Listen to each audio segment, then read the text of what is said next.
maayo nga pagabuhaton sa usa ka Kristohanon. Daghan nga sakit, daghan nga sakit, daghan nga matay, ug labaw na sa tanan ang sakit moabot sa usa katawo Kristohanon ka man og dili, kung dili kita magpasaylo. In our gospel, si Pedro uban ni Jesus and said to Jesus about what we call forgiveness. Verse 21, miduo si Pedro kang Jesus nangutana, Ginoo, kung ang akong igsoon kanunay nakasala kanako, hangtod kapila ko man siya pasayloon. Si Jesus mitubag, dili ra kay pitura kun dili kapitoan kapito. Siguro na-encourage si Pedro kay kapituro man ang iya. Siya nga may ni mag-suggest ko kang Jesus kay kipato. Proud siguro kay siyang nagsulti, Lord, kuan ra, pitura. After sa pito, wala na. Now,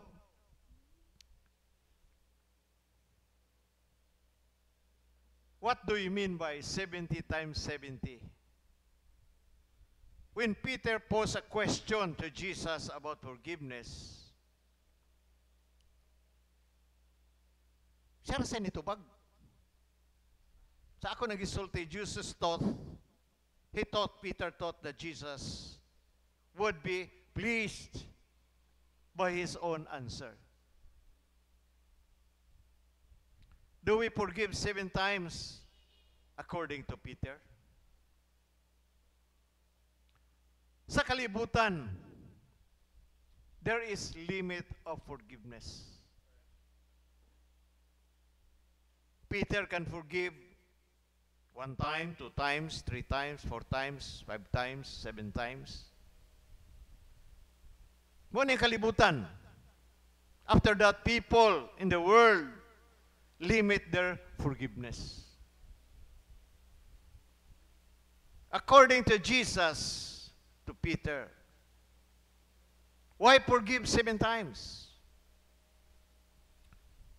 Jesus countered to Peter forgiveness that one must forgive 70 times 70. What's my meaning anang 70 times 70? Meaning, no limit to granting forgiveness and pardon. Walay limit na. Giklaro kay ni Jesus that there's no limit in giving and receiving forgiveness. Matthew chapter 18, magasugod to sa 23 na giingon. Kay ilalom sa pagmando ni Jesus ang kahimtang sama sa kahari nga naghusay sa mga utang sa iyang sulugoon. Naiduha ka tao nga naay mga utang. Ang isa dako kaayo ang iyang utang. Kung i-compare na to na karong panahon na milyon ang iyang utang. Pero ang iyang giutangan, gipasaylo siya. Nga nagpakaluoy siya nga, Sir,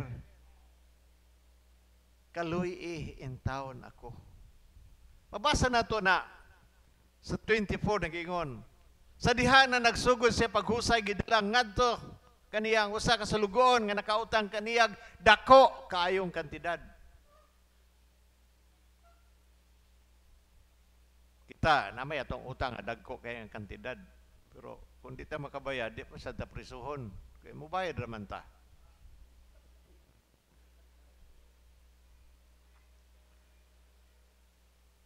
Verse 25, wala say igong ikabayad sa utang, busa, misugo siya sa iyang agalon nga ibaligya, lakip ang iyang asawa. Sino ang kaanak asawa?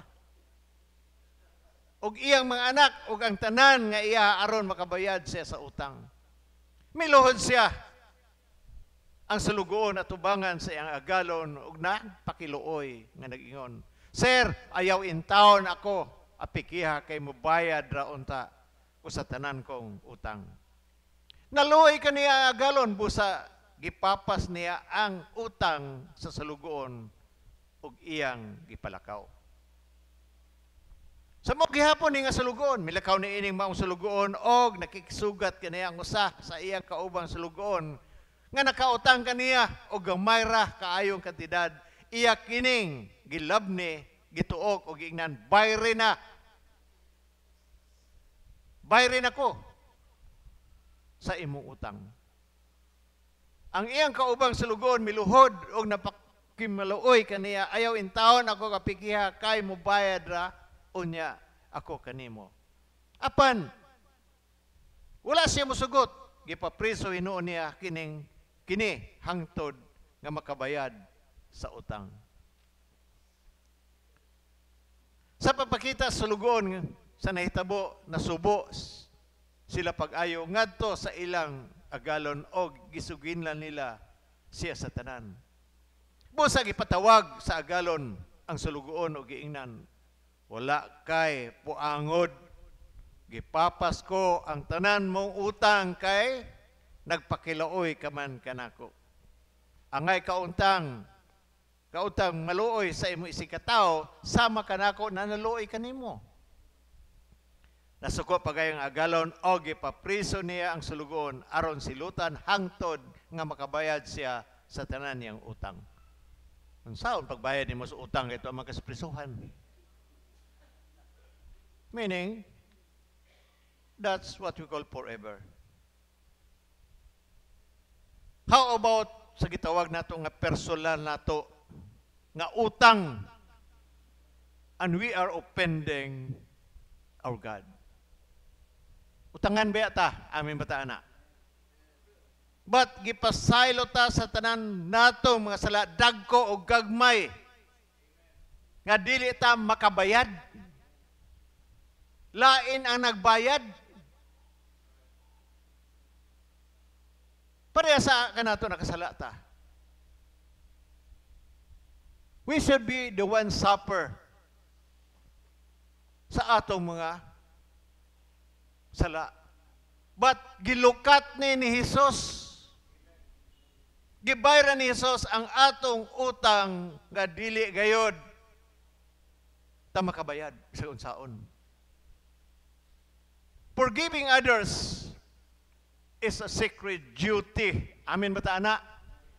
Sagrado kini nga pagabuhaton sa usa ka Kristohanon.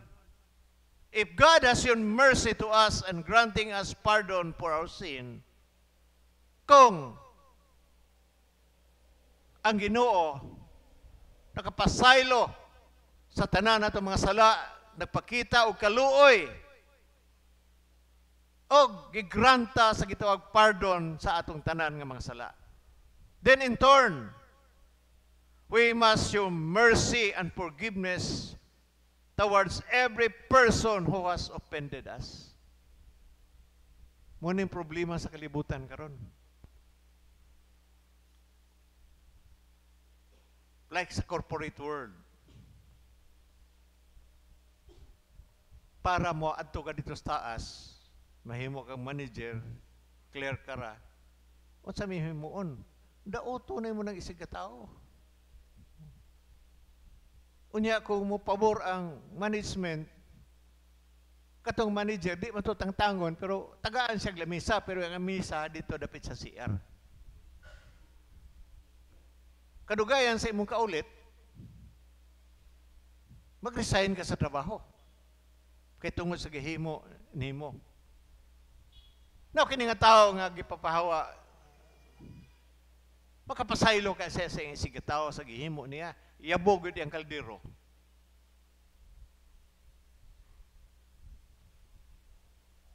But God has forgiven us. The willingness to forgive those who offended us is a sacred duty. Kung mag-expect ang ipardon ta, pasayloon ta sa Ginoo, Nagpakita sa iyang kaluoy din. How can we sin and disobey His commandments? Kung naay mga tao nga na pasipala ka na to, nagdaot ka na to, tanan na lang pagdaot sa kalibutan, pagsaway sa kalibutan, gihatag sa imo. Then, if you are willing to let it go, sa gitawag na ito nga resentment, grievances, or ill feeling towards others or our neighbor, makapasaylo ka ta. Now, in Matthew chapter 12, chapter 6,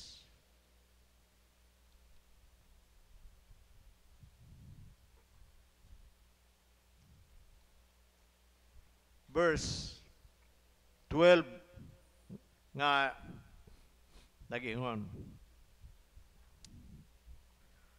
Og pasaylua kami sa among mga sala sama nga kami nagpasaylo sa mga nakasala kanamo. In verse 14, kay kon inyong pasayloon ang nakasala kaninyo, pasayloon usab kamo sa inyong amahan nga ato sa langit. Apan kung dili ninyo sila pasayloon, dili usab kamo pasayloon sa inyong amahan nga atua sa langit. Unforgiveness, hindrance ni sa atong kaayuhan sa atong lawas, babag ni sa atong mga gipangayo nato sa Ginoo, unanswered prayer, usa ni ka factor ngano ang atong gipangayo sa Ginoo dili tubagon. Yes, gitubag sa Ginoo, gitubag sa circumstansya sa atong kinabuhi because sa imong abilidad. Pero dili gyapon na magdugay.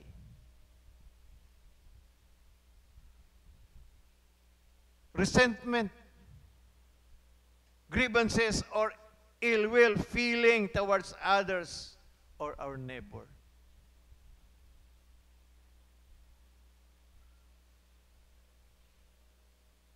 Kinahanglan walaon nato na. Na may uban may good morning. Good morning pod. Ato bisag pagamatay ni Maripe, na may mga tao po dito. Di magaling kaharong sa akong tinanawan.